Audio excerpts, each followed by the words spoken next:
हाँ आंटी, कैसे हैं? बस ठीक हूँ। आप सुनाओ। बस बढ़िया आंटी। और बताइए, क्या हाल चाल चल रहे हैं आपके टेक्सास में? टेक्सास में नहीं हूँ, मैं मिनियापोलिस में हूँ। मिनियापोलिस में है तो कैसा चल रहा है अभी वहां पे एटमॉस्फेयर एंड ऑल?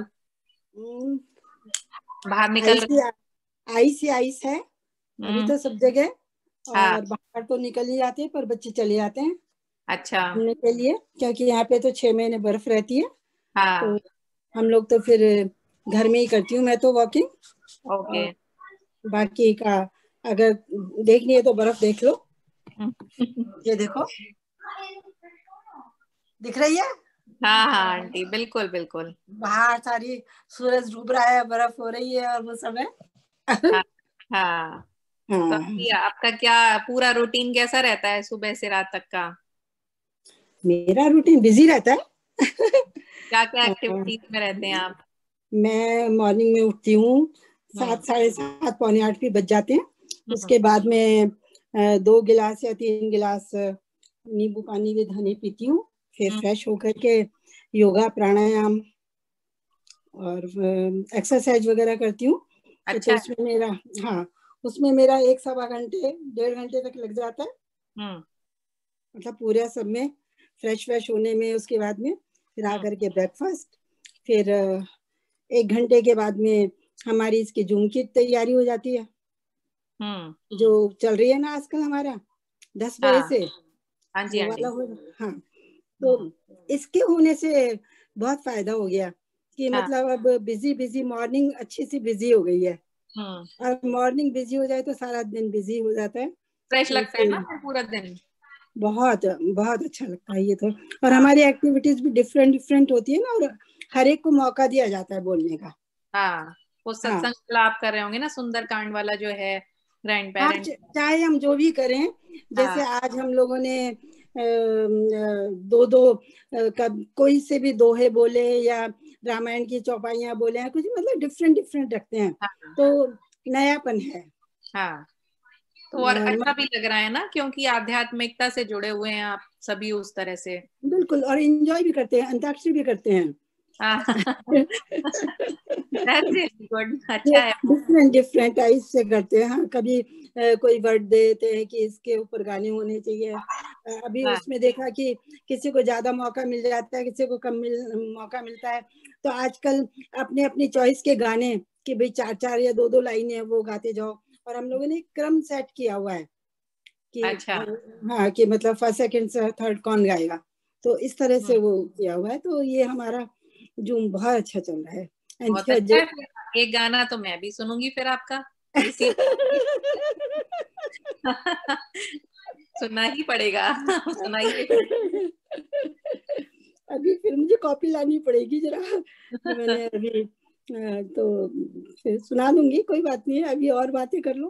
बिल्कुल बिल्कुल। तो आप आ, ये बताइए, फिर आपको कितने साल हो गए यूएस आते आते? मुझे तो यूएस, मेरा बड़ा बेटा तो यहाँ पर मेरी ख्याल से 2 में ही आ गया था। उसके हम्म। बाद में जो छोटा बेटा है वो 5 में आ गया है। तो अच्छा। तब से तो फिर मेरे हर साल ही चक्कर लग रहे हैं। हम्म। और 6 में मेरा, मैं फरीदाबाद में हम्म। डीएन कॉलेज में हम्म। जॉब करती थी, दयानंद कॉलेज अच्छा। फॉर वुमेन फरीदाबाद में। हम्म। लेक्चरशिप थी मेरी, हम्म। हिंदी लैंग्वेज, अच्छा। हिंदी प्रोफेसर थी मैं। हाँ, तो वेरी। 6 में मेरा रिटायरमेंट हुआ है। हम्म। तो उसके बाद में फिर मेरे साथ में ये प्रॉब्लम है कि मैं एक ही काम करके सेटिस्फाइड नहीं रहती। हाँ, मल्टीटास्किंग आपको पसंद आती है कि ये भी मुझे, करते हैं करते हाँ, हैं। वो आजकल भी मैं कर रही हूँ। मैं आपको मेरी सीनरीज बनाई हुई दिखाऊंगी। बिल्कुल दिखाएंगे। पेंटिंग्स, मैंने अपनी पेंटिंग्स बनाई है। हाँ हाँ। तो फिर जब शादी मेरी हो रही थी तो मैं पहले 12th नहीं थी। टेंथ अच्छा। के बाद में प्री यूनिवर्सिटी होती थी। अच्छा। तो अब हम लोगों में जो बनियाज है ना, हम्म। उनमें जल्दी शादी हो जाती है। हाँ, एट्थ 18 के साल में। 17 हाँ, 18। 18 साल की मेरी शादी हो गई थी, पर 8th के बाद में ही शोर मच गया था कि अब हम्म। ढूंढना है, ढूंढना है, ढूंढना है, और वो सब। तो अभी मैंने प्री यूनिवर्सिटी का रिजल्ट भी नहीं आया था कि हम्म। मेरी एंगेजमेंट हो गई। तो मेरी उन लोगों से बस एक ही वो थी कि अब शादी हो जाएगी तो मैं करूंगी क्या, मेरी पढ़ाई नहीं छूटनी चाहिए।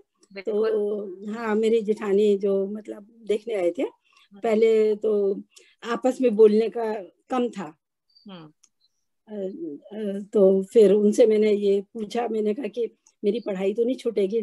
तो उन्होंने बोला कि नहीं, अगर तुम पढ़ना चाहती हो तो तुम्हारे जो जेठ हैं वो बहुत शौकीन है पढ़ाने के, मुझे भी उन्होंने किताबें ला के दी थी लेकिन मैं नहीं पढ़ी थी, पर तुम्हें पढ़ना है तो पढ़ लेना।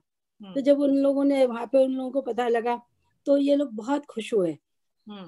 और फिर मेरी शादी तो दिसंबर में होनी थी और एडमिशन तो जुलाई में हो जाते हैं। तो फिर वहां से तो मतलब कोई ऑब्जेक्शन था ही नहीं। तो मैंने फिर हमारे राजस्थान में क्या होता है, सब्जेक्ट ज्यादा होते हैं, हरियाणा में या एमपी में तो 2 ऑप्शनल होते हैं और 2 कंपलसरी होते हैं। हमारे यहाँ पर 3 ऑप्शनल होते हैं और 3 कंपलसरी होते हैं। तो मेरे पास में प्री यूनिवर्सिटी में हिंदी था और लॉजिक था और पॉलिटिकल साइंस थी। पर अब लॉजिक जो है वो फिलॉसफी बन जाता है। तो सारे लोग कहते थे कि पागल हो जाओगे, फिलोसफर क्या है, पागल होते यही देखते रहते हो, ऐसा क्यों हुआ, वो क्यों हुआ। तो मैंने कहा कि मुझे फिलोसफी पढ़ाएगा कौन, क्योंकि तो पता ही था कि उसके बाद में प्राइवेटली एग्जाम देना है, सब कुछ करना है। फिर मैंने इंग्लिश लिटरेचर ले लिया था। तो बाद में मुझे दिक्कत नहीं आई, वहां पर जाकर के मेरा एडमिशन वगैरह इन्होंने मतलब करवाया, लेकिन लकीली कहूँ या जो भी कहूँ, प्रेगनेंसी हो गई। फिर 1 साल में मेरा बेटा हो गया था। पर मुझे एक बेनिफिट मिला गॉड की तरफ से कि जो सेकेंड ईयर का एग्जाम है वो होम एग्जामिनेशन हो गया था। Very good. कि आप 1 साल गैप करके और सीधा फाइनल का एग्जाम दे सकते हो। हाँ, तो लेकिन हो गया कि घर में बच्चे को भी देख सकते हैं, पढ़ भी सकते हैं। हाँ, तो फिर मैंने सीधा मतलब फाइनल का एग्जाम देने के लिए मैं गई। लेकिन मेरी प्रॉब्लम ये है कि मैं रात को जग करके पढ़ नहीं सकती। छोटा बच्चा भी मेरे साथ था, इंग्लिश लिटरेचर मेरे पास में 2 मतलब इंग्लिश लिटरेचर, हिंदी लिटरेचर सब था। और अनलकी ये हुआ कि मैंने कभी इस तरह से नहीं कि कभी मैंने कोर्स छोड़ा नहीं था, जितना करती थी। पर तब क्या हुआ कि मतलब मैंने फोकस इंग्लिश के ऊपर, क्योंकि इंग्लिश लिटरेचर तो मुश्किल होता ही है, उस पर ज्यादा ध्यान दिया, बाकी सब्जेक्ट पे कम ध्यान दिया। तो हुआ ये कि मेरे मतलब मैं हमेशा मतलब फर्स्ट क्लास 10th तक तो फर्स्ट क्लास स्टूडेंट रही थी। उसके बाद में गुड सेकंड क्लास रहा मेरा फर्स्ट प्री यूनिवर्सिटी में और उसमें। तो फिर मेरे और राजस्थान में क्या होता है 46% पे आपको सेकंड क्लास नहीं देते, 48 पे देते हैं। तो मेरा 46 पॉइंट समथिंग था तो थर्ड क्लास बन गया। अब जब मेरा बीए का रिजल्ट आया तो मेरा तो रोना शुरू हो गया कि मैंने कहा ये तो बड़ी मुश्किल है कि भाई ये 3 डंडे लेकर के तो मैं किसको क्या बताऊंगी। तो मैंने अपने हस्बैंड से कहा कि मुझे तो एमए करनी है। तो वो लोग सब तैयार हो गए, पर चक्कर यही था कि फिर वही प्राइवेट ही भरना था। तो और मैंने कोई गाइड नहीं ली थी कि भाई पेपर्स कैसे चूज करने चाहिए। तो मुझसे गलत सिलेक्शन ऐसे हो गया कि ये जो पेपर होते हैं ना, से 8 पेपर्स होते हैं। अच्छा। उसमें से 4 आपकी चॉइस के मतलब होते हैं कि आप फर्स्ट लो, थर्ड लो, फिफ्थ लो और 7th लो। अच्छा, मैंने क्या किया कि फर्स्ट, सेकंड, थर्ड और फिफ्थ ये तीनों ले लिए और ये तीनों बहुत ही मुश्किल थे। पर अच्छा, अब वही मैंने आपको बताया ना कि मैं रात को जग नहीं सकती थी। तो 3 पेपर्स तो मतलब मैंने वो 2 तो अच्छे से हो गए। थर्ड जो पेपर है ओल्ड पोइट्री, वो मेरा अच्छा नहीं गया। जो और उसके चक्कर में मैं ना पहली बार कि भाई एक जो कवि है, वो कई बार होता है ना, अगर हम किसी चीज को मन से मुश्किल मान लें तो मुश्किल लगती है। तो फिर वो मैं छोड़ करके गई थी और उसके 2 या 3 क्वेश्चंस कंपल्सरी आ गए। अच्छा। तो फिर मेरा तो बुरा हाल हो गया कि अब मैं क्या करूं। तो मेरे फिर वही 46 में थर्ड डिवीजन बना और पास में इसलिए हो गई कि 3 सब्जेक्ट्स में मेरे बहुत अच्छे नंबर थे और एक में मेरे 27 मार्क्स थे उसमें। अब फिर मेरा तो मतलब वही बुरा हाल हो गया कि अगर एमए भी कर रही हूँ और अगर मैं थर्ड डिवीजन में करूंगी तो कोई फायदा नहीं है। तो फिर ये डिसाइड किया गया। और बाई चांस एक बात ये भी थी कि इतने में वो कहते हैं कि जो ईश्वर करता है वो अच्छा ही करता है। इनके एक फ्रेंड थे, मैं 2-3 महीने के लिए तो जाती थी, फिर मायके यहीं पे जाकर के करना होता था। तो वो आकर के बोले कि गर्मियों में कि भाभी क्या आप इतने इतने दिन के लिए चली आती हो, आप देखती नहीं हो कि कितनी परेशानी होती है। और अपने फ्रेंड का उन्होंने फेवर किया। तो फिर मैंने कहा भैया अब आप एक बताओ कि अब मैंने एमए प्रीवियस किया है तो फाइनल तो मैं करूंगी। तो बोले कि आप ऐसे करो, माइग्रेशन ले लो। आपका ना फेस अच्छे से दिखाई नहीं दे रहा, तो थोड़ा कैमरा सेट करेंगे। अब हुआ? थोड़ा ऊपर करिए, आपका फेस ना मतलब आधा आ रहा है। अच्छा ठीक है। क्योंकि ये इंटरव्यू ओके, लाइव है ना, तो दिखेगा भी अगर डालेंगे तो। हाँ अब बस ठीक देखिए। है, परफेक्ट, बिल्कुल सही। आप बताइए। हाँ मैं डिटेल्स में बता रही हूँ, आपको चल रहा है ना? हाँ बिल्कुल बिल्कुल, रिकॉर्डिंग हो रही है, आप बोलते रहिए। नहीं, तो फिर उन्होंने जब ये कहा कि भाई मतलब मुझे तो पता ही नहीं था कि भाई क्या हो सकता है। और हाँ मेरे हस्बैंड भी मतलब इंजीनियरिंग किया हुआ था, लेकिन वो बिजनेस करते थे। हमारे घर के सर्कमस्टांसेस कुछ ऐसे थे कि वो जॉब के लिए जा नहीं सकते थे। और उस समय मैकेनिकल इंजीनियर होना मतलब इंजीनियर्स बहुत कम होते थे। हाँ। हाँ, लेकिन उन्होंने जॉब प्रेफर नहीं की थी।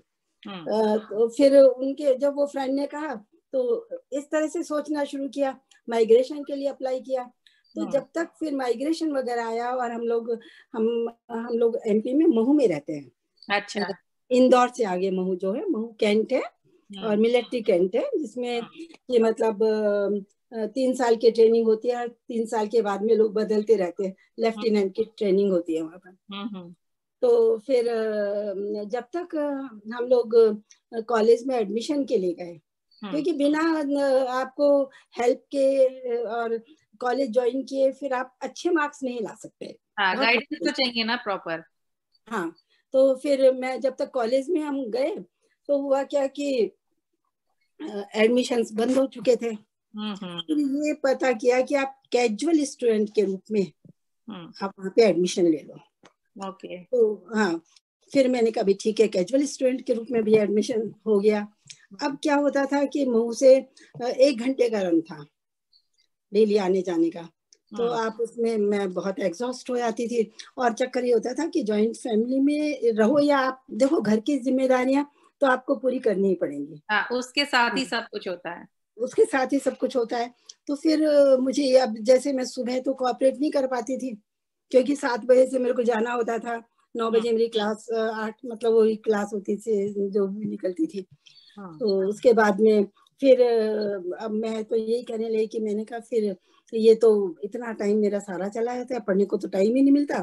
फिर मेरी तो मतलब 3rd डिवीजन आई है।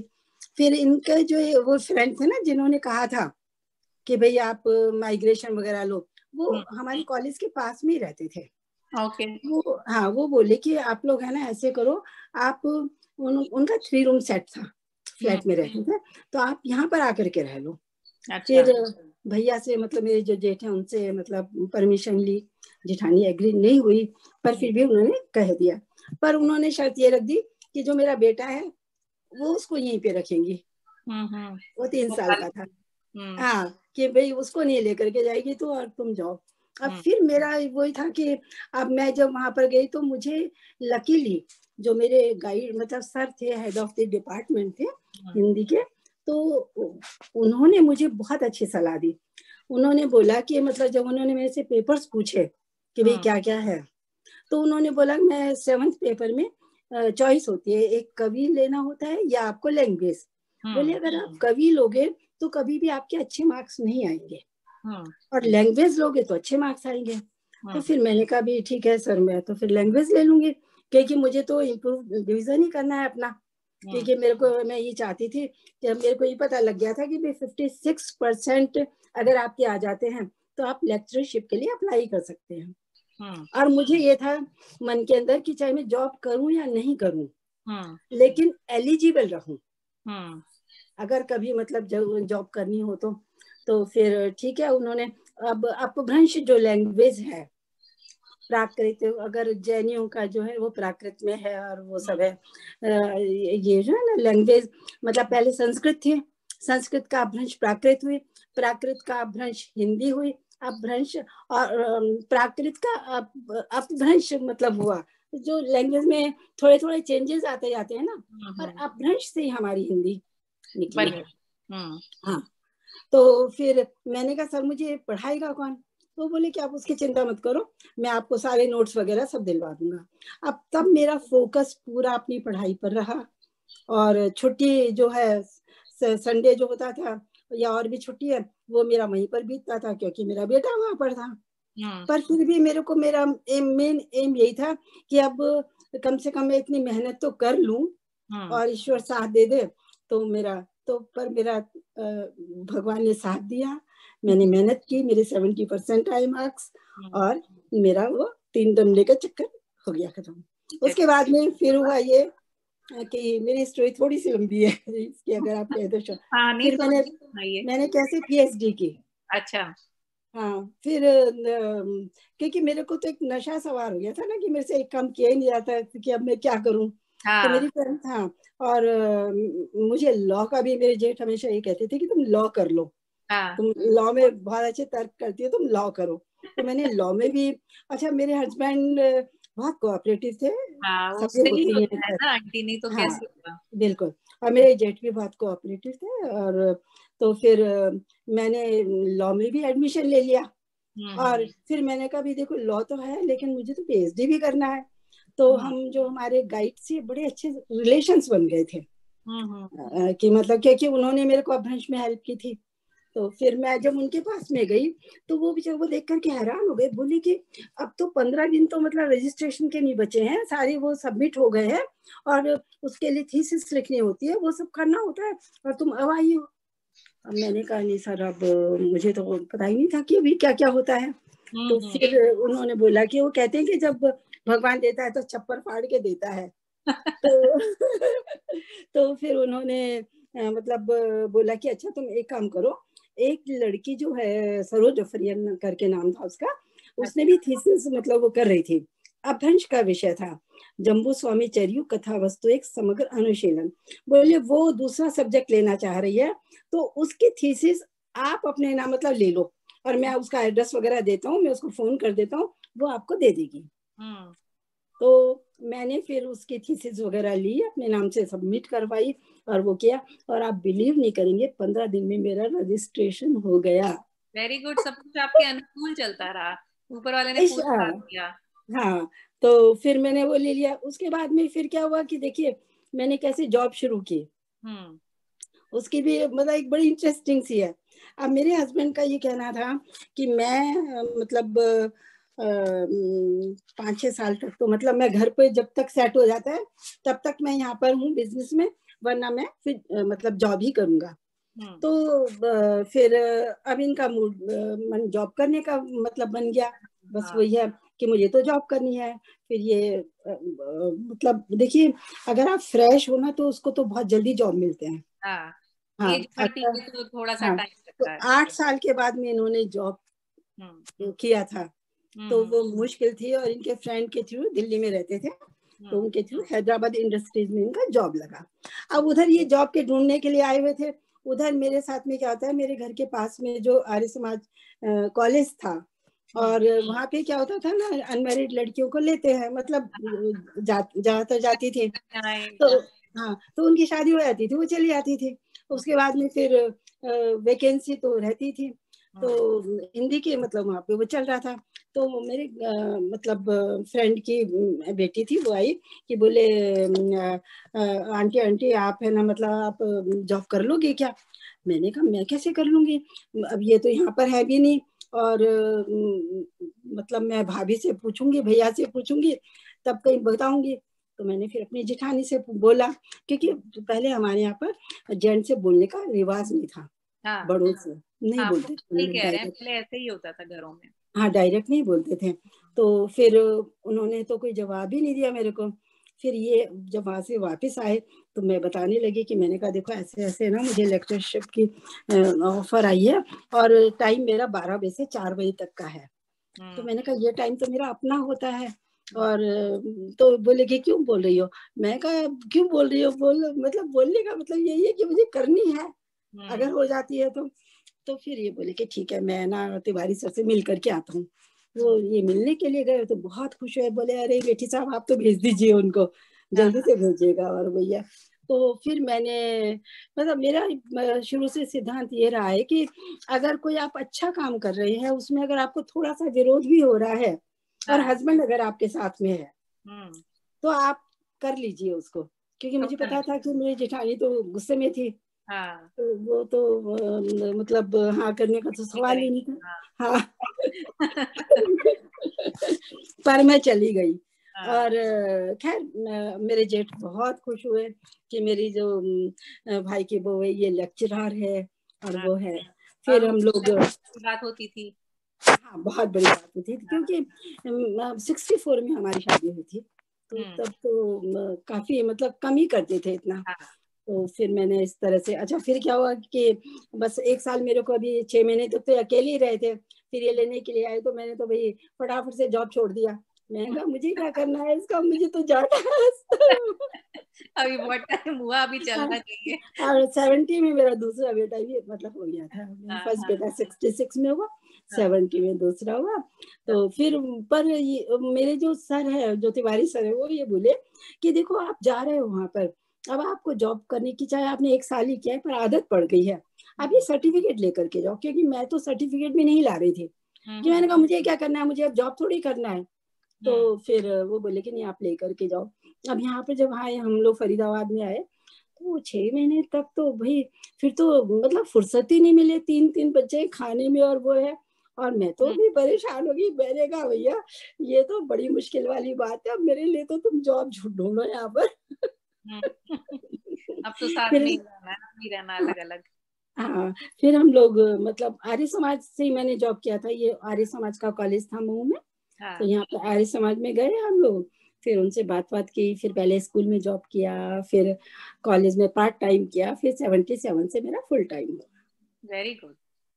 तो फिर ऐसे ही है अब यहाँ पर आकर के भी। अच्छा उसके बाद में फिर ये है कि जब मेरा रिटायरमेंट होने वाला था 2 साल पहले में, मेरे हस्बैंड 97 में पास अवे हो गए। क्योंकि तो नेचुरल है कि उसके बाद में प्रॉब्लम्स तो होती हैं, और वही है कि फिर बेटा मेरा फरीदाबाद आकर के सेट होना, मेरे दोनों बेटे बाहर थे, एक यूके में था और एक जापान में था, और दोनों बेटे बाहर थे क्योंकि इन्होंने टाटा से अपने एजुकेशन की हुई दोनों ने। एक ने टाटा से की, एक ने इधर तिरुचि से की, तिरुचनापल्ली से ना, एक ने हाँ, बिट से, अच्छा। बिट पिलानी से किया बड़े वाले ने, इसने तिरुचनापल्ली से किया। तो दोनों बाहर थे और तब तो कोई प्रॉब्लम भी नहीं लगती थी, बाहर बच्चे हैं तो कोई बात नहीं है, ठीक है। पर जब हस्बैंड चले गए तो नेचुरली प्रॉब्लम आई। पर छोटा बेटा वहां पर उसी समय ये जॉब के क्राइसिस, इलेक्ट्रॉनिक्स बहुत डाउन चले गए थे। तो फिर और मैं तो ये भी मानती हूँ कि जहाँ जिसका दाना पानी होता है वो वही सेट होता है तो फिर मैंने ऐसे ही पूछती रहती थी, मैंने कहा अब रिटायरमेंट के बाद में क्या होगा, मैं तो परेशान हो जाऊंगी। तो मेरी फ्रेंड की सिस्टर है, उसने वो अपना स्कूल चलाती थी, बोली कि आंटी आपके लिए सबसे बड़ा अच्छा ये है कि आपको इतना एक्सपीरियंस है सर, आप स्कूल क्यों नहीं खोल लेती। मैंने कहा स्कूल के ऐसे खुल जाते हैं क्या। बोले हाँ, एक कमरे में जाकर के आप और मतलब ले लो, किराए से ले लो, और जितने भी स्टूडेंट्स हैं उनको लेकर के बैठ जाओ और 1-2 टीचर्स रख लो, वो सब है। अच्छा उन्हीं दिनों मेरा बेटा इधर आ गया था। तो फिर मैं फिर बच्चों का भी ये था, मेरा भी ये था कि अगर मैंने स्कूल फुल टाइम ज्वाइन कर लिया तो मैं इनके पास में आती जाती नहीं रहूंगी। फिर इनका भी ये था कि मम्मी आप स्कूल तो करो, लेकिन आप मतलब उसमें डायरेक्ट अपना इन्वॉल्वमेंट मत रखो, अगर आप हो तो भी चले, नहीं हो तो भी चले। तो फिर ठीक है। तो 1 साल के बाद में फिर मेरे हस्बैंड जो है ना, वो खंडेलवाल एसोसिएशन के फरीदाबाद में फाउंडर रहे थे। अच्छा उनका बड़ा मन था कि मतलब यहाँ पर हम लोग कोई बिल्डिंग वगैरह बनाए, वो सब करें, तो वो लोग कर नहीं पाए थे। और हमारे जो समाज के लोग हैं ना, वो सारे जानते ही थे, सब कुछ थे, क्योंकि इन लोगों ने मतलब ये काफी एग्रेसिव थे उनके कामों में और सब में। तो फिर मैं मेरे बेटे से यही बोल रही थी कि मैंने कहा बेटा अब है ना जमीन वगैरह लेनी है, और उसके बाद में फिर किराए के में तो कब तक रहेंगे।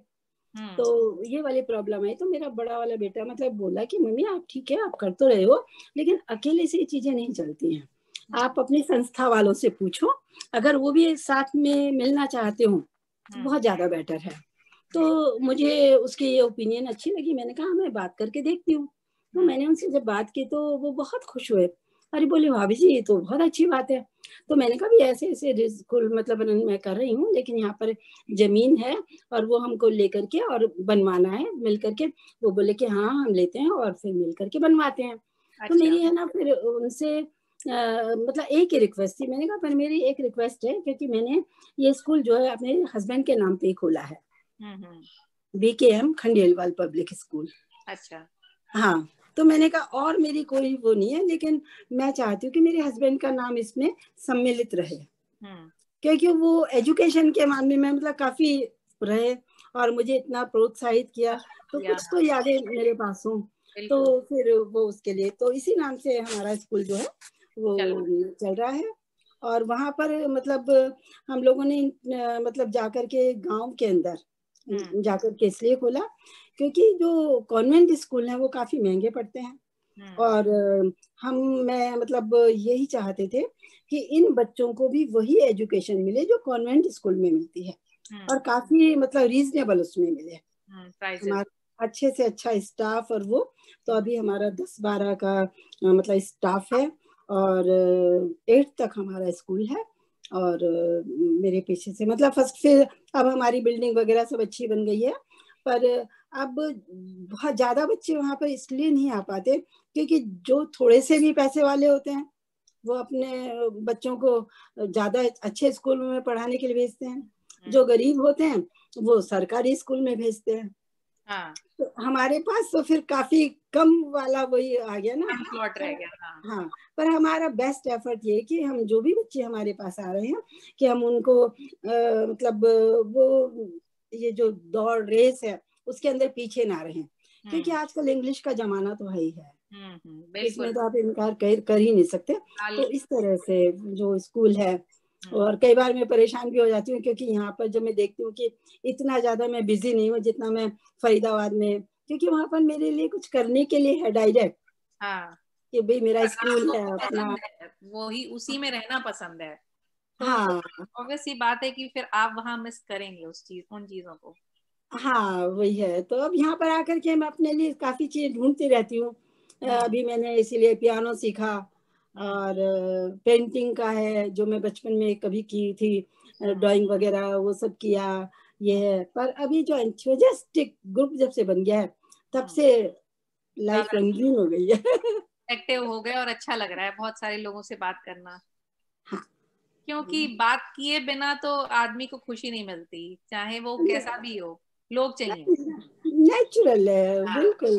लोग चाहिए हाँ वो भी चाहिए। और कि अपने अड़ोस पड़ोस में, फैमिलीज में आपका इंटरेक्शन है, आंटी या लोग जो भी फैमिली। बहुत अच्छा, बहुत अच्छा। मैंने फरीदाबाद में भी क्या किया हुआ है, देखिए कि मतलब परिवार कोई अपने उससे ही नहीं बनता है। तो मेरा जो है कि अब घर है, तो जब बच्चों के भाई हमारा डबल स्टोरी घर है वही है, बच्चे तो बाहर आ गए थे, तो अब मैं इतने बड़े घर का मैं करूं क्या। तो नीचे वाली जो स्टोरी है उसमें तो मैंने अपनी जो मेरी फ्रेंड है उन्हें मैं आगे हो करके बुला कर वो लेकर के आई कि किराए का मुझे कुछ ज्यादा वो नहीं था, लेकिन वो फिर भी देते हैं। अच्छा। नॉमिनल जितना दे सकते हैं वो करते हैं। तो नीचे वो रह रहे हैं। उसके बाद में ये हुआ कि अब ऊपर भी मेरे पास में 3 बेडरूम सब मतलब सब है, तो अब अकेला बंदा क्या करेगा। तो मुझे ये होता था कि मैं ऊपर जब आ जाती थी तो उसके बाद में नीचे तो जाना ही होता था क्योंकि मैं ऊपर वाले फ्लोर पे रहती हूँ। तो फिर बाद में जाने को मन नहीं होता था। तो मैंने ब्रह्म कुमारी भी ज्वाइन किया हुआ है। हाँ हाँ। तो फिर उसके बाद में उन्होंने मतलब मैंने कहा हुआ था कि मैंने कहा मेरे पास में ऊपर एक कमरा है, अगर कोई मतलब ऐसा बंदा हो कि भाई वो चाहे तो रह सकते हैं। फिर उन्होंने एक फैमिली के लिए ऑफर दिया। अब फैमिली का तो चक्कर ये है ना कि हमको रूम भी उनको देना पड़ेगा। तो मेरे बच्चों के लिए मतलब शादी के बाद में बड़े बेटे की शादी हो गई थी, तो तब हमने मतलब उसको स्टेप बड़ा किया था। ये तभी बना लिया था, पीछे वाला रूम है बच्चों के लिए जो बनाया था स्पेशल। तो मैंने कहा ये वाला रूम और ऊपर वाला रूम वो दोनों उनको दे देते हैं, तो वो फिर ऐसे ही रहते हैं। और वो अब मैं क्या बताऊं उनको कि मतलब मैं उनकी इतनी, उनके 2 बच्चे हैं और वाइफ है, वो लोग यहाँ से है, पूर्व से हैं, बिहार से, अच्छा। बिहारी है वो लोग, वो भी ब्रह्म कुमारी हैं। और मतलब उसके हस्बैंड जो हैं काफी मतलब डिवोटी हैं वो। और उनके आने से तो मेरा अकेलापन बिल्कुल ही खत्म हो गया है, क्योंकि हाँ। हमारा एंट्रेंस एक है, तो उसी में से उनका उनका रूम पीछे है ऐसे, तो हमारा जो बाथरूम है बीच वाला, उसमें से वो आते जाते हैं, वो तो शक्लें दिखती हैं और वो अच्छा लगता है। और एक दूसरे की मतलब हेल्प, अब जैसे मैं कहीं पर भी जाऊँ आऊँ भी, आप चाहे मतलब एकदम जाते, मुझे खाना बनाने की जरूरत नहीं है, बना सारे लोग देंगे। हाँ बहुत केयर करते हैं। तो वो इस चीजें मैं कह रही हूँ कि हर चीज आपको पैसे से नहीं मिलती है।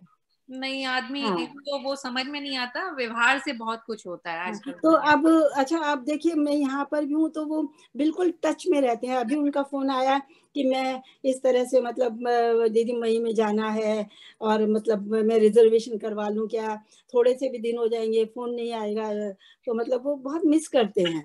में। आपकी कंपनी को। तो हाँ, तो यही मैं कह रही हूँ कि तो कई हाँ, चीजें ऐसी होती है कि अगर हम किसी के लिए, और सही बात है, कहा भी जाता है कि कोई भी चीजें साथ तो जानी नहीं है। बिल्कुल आंटी।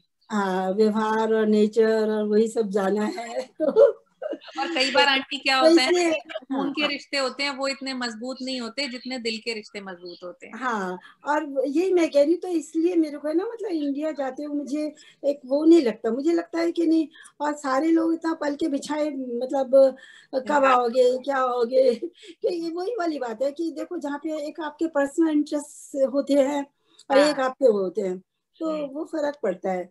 और वो तो लोग इम्पोर्टेंस भी फील कराते हैं ना आपके होने की। उस तरह से फिर पूछते हैं, अरे आप आइए, अरे आप क्यों नहीं आ रहे। वो अच्छा भी लगता है आंटी, मतलब किसी को भी, नॉट ओनली यू, नेचुरल लोगों है। को भी अच्छा लगता है कोई प्यार से हाँ, बात करे। बिल्कुल बिल्कुल। प्यार ही है जो दुनिया में चल रहा है, जिससे सब कुछ चल रहा हाँ बिल्कुल बिल्कुल बिल्कुल। अच्छा, और मेरी तो पता नहीं फर्स्ट चॉइस यही होती है कि अब ये मेरा वीक पॉइंट है या मेरा गुड पॉइंट है, मैं नहीं कह सकती कि मतलब मैं, मेरा हार्टली जो मैं चाहती हूँ कि हर बंदा जो है, है। जहाँ पर मैं रहती हूँ वहाँ पर सबके फेसों पे खुशी रहे, सब हम्म। मुस्कुराते रहें, हम लोग बहुत इजी रहें, वो सब कुछ है। ये तो बहुत तो अच्छा सोचना है आपका। यहाँ तक मेरी बेटी खुद 11 साल की है, और वो भी हाँ यही कहती है कि बस मुझे एक ही चीज चाहिए मम्मी, कि दुनिया में सब लोग खुश रहें। हाँ, बस एक यही है। बहुत अच्छा, बड़ी विश है। वही ना, अच्छा दूसरों के फेस पे खुशी देख करके मतलब हाँ। हमें हौसला मिलता है, वरना तो मुझे ये लगता है कि क्या है यार, अपने लाइफ का कोई, अगर हम जहाँ पर हैं वहां हाँ। पर सबके फेस पे हम खुशी नहीं बांट पा रहे हैं, तो हम्म। पर कहना अलग है, करना अलग है, हम्म। मुश्किल होता है थोड़ा सा। आंटी, खुशी देने के लिए भी बहुत, अपने को भी कभी कभी बहुत मारना पड़ता है। तो वो भी सच्चाई है। नहीं, फिर कई बार तो क्या होता है कि फिर भी आप नहीं कर पाते हैं। हाँ, हाँ, सबके सबके तराजू पे उतर नहीं पाते। नहीं उतर पाते, वही वाली बात है कि हाँ, तो पर लेकिन ठीक वही है। है। पर हाँ, आपकी भावना पर तो मेरा अच्छी ये है। मानना है, आपकी मेरा ये भावना मानना है, अच्छी है। हाँ नहीं, पर मेरा ये मानना है कि वो कहते हैं नहीं कि करत करत अभ्यास के हाँ। रसरी होत सुजान, हम्म। सिलते और सिल पे होत निशान, जो आते आते तो मतलब हो सकता है कभी भगवान ठीक मतलब ऐसा भी बिल्कुल। करेगा। नहीं, आपकी भावना अच्छी है, आप ऊपर वाले से जुड़े हैं तो जरूर अच्छा ही होगा ना। नहीं, वो नेचुरल है यार, वो ये ना कि मुझे पता है कि हस्बैंड के बस जाने के इसी बाद में इसी कितना। के लिए मैं आपका एक भजन जरूर सुनूंगी, और फिर हम लोग मीटिंग समाप्त करेंगे, और फिर आपसे दोबारा मिलने के लिए फिर आपसे मिलेंगे दोबारा। तो आप एक भजन जरूर सुनाइए अपना। अभी बिल्कुल आंटी। मैं एक मिनट अपनी हाल ले थोड़ा सा। आइए। हाँ। हाँ,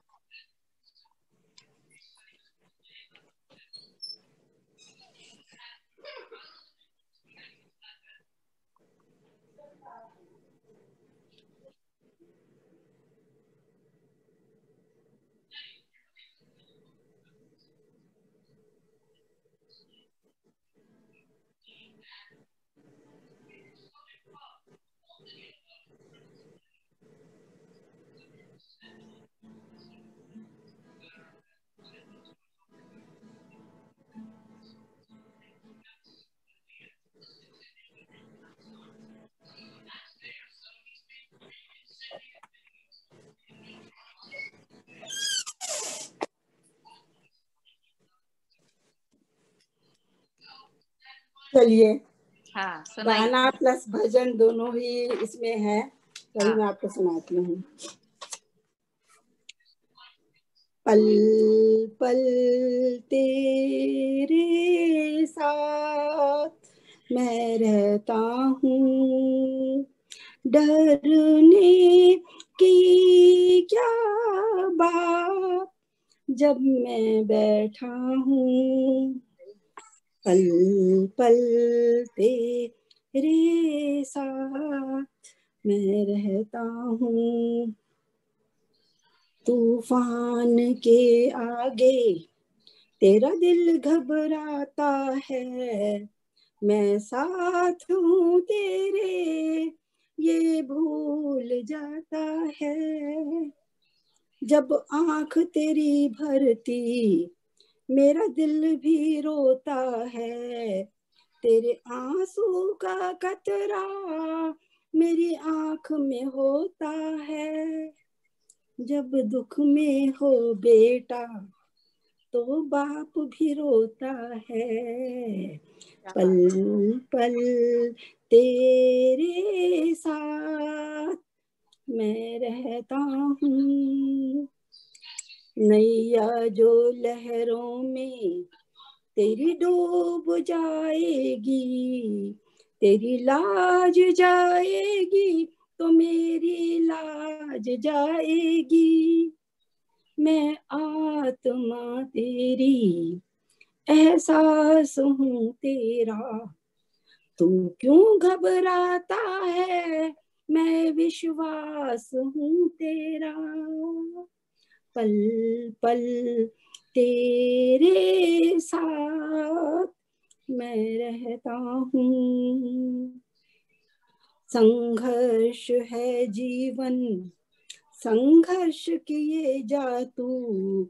सुख दुख दो पहलू हैं, मस्ती में जिए जा तू, क्यों हारता है तू हालातों के आगे, तेरा हौसला बन के जब मैं चलता आगे, पल पल तेरे साथ मैं रहता हूँ, ये दौर बीतेगा नया दौर आएगा, कांटों के राहों पर चलना आ जाएगा, है रात काली तो दिन भी उग आएगा, विश्वास रख मुझ पर रास्ता मिल जाएगा, जीवन की पहेली को तू खुद सुलझाएगा, पल पल तेरे साथ मैं रहता हूँ, डरने की क्या बात जब मैं बैठा बहुत हूँ। सुंदर आंटी, ये आपने ही लिखा है क्या? नहीं नहीं, मैंने नहीं लिखा, लेकिन ब्रह्म कुमारी के यहाँ से मतलब मुझे हाँ ये आया था, तो ये बहुत दिनों से मतलब मुझे मेरा फेवरेट में उसमें से है, तो आज मैं वो कॉपी पलट रही थी 2-3 दिन पहले, वो मेरे को दिखाई दे गया, पर बहुत इसकी वर्डिंग्स मुझे, और इसके ऊपर जब मैं, आप विश्वास नहीं करेंगे कि जब से मैंने ब्रह्म कुमारी ज्वाइन किया था, मेरी रातों की नींदें कितने सालों तक मुझे नहीं आई होंगी, पर मैं कभी रात में उठ करके मतलब मैं काम वाम करने नहीं लगी, मैं लेटी लेटी रहती थी, पर जब से मैंने ब्रह्म कुमारी ज्वाइन किया है, या ईश्वर का जो एहसास है, देखो एहसास तो था, लेकिन जब हम उसको बिल्कुल साथ मान लेते हैं अंग संग, उसका आनंद कुछ और होता है, और हर प्रश्न का उत्तर आपको मिल जाता मिल है, जाता है बिल्कुल। जब भी आप अपसेट होते हो और अगर आप उसके साथ में शेयरिंग करो तो बहुत बड़ी ताकत है और हिम्मत है। बिल्कुल आंटी, तो इसी तरह से हम आज की मीटिंग समाप्त करते हैं और उम्मीद करते हैं कि फिर आपसे एक बार मिलेंगे, और बहुत अच्छा लगा आपसे मिलके और आपसे ओके, बातें करके। और थैंक आप यू सो अपना ये मच। गीत जो है व्हाट्सएप पे मेरे को जरूर डालिएगा। ओके, मुझे थैंक बहुत यू सुंदर सो लगा ये गीत, मच। और फिर मिलेंगे आंटी, थैंक हाँ, यू। मुझे भी ये, मैंने इसीलिए सोचा कि मैंने अभी भी आज ही लिखा था, कल हमारा भजन का सेशन है। अच्छा ठीक है। तो हाँ, तो फिर मैंने, ये लंबा तो नहीं हुआ ज्यादा? नहीं नहीं आंटी, बहुत सुंदर है और बहुत अच्छा गाया भी आपने। नहीं, गाना तो मुझे नहीं आता, पर मैं बता रही हूँ ना कि वो खालीपन के एहसास से ही मैंने अभी पियानो सीखा है, हम्म। और उस पे भी मैं कुछ कुछ निकाल लेती हूँ चीजें। ठीक है, नेक्स्ट टाइम आपसे पियानो सुनेंगे, रेडी रहिएगा ओके। अगली मुलाकात में। Okay, thank you so much. ठीक है aunty, welcome, bye bye. Bye bye. Okay.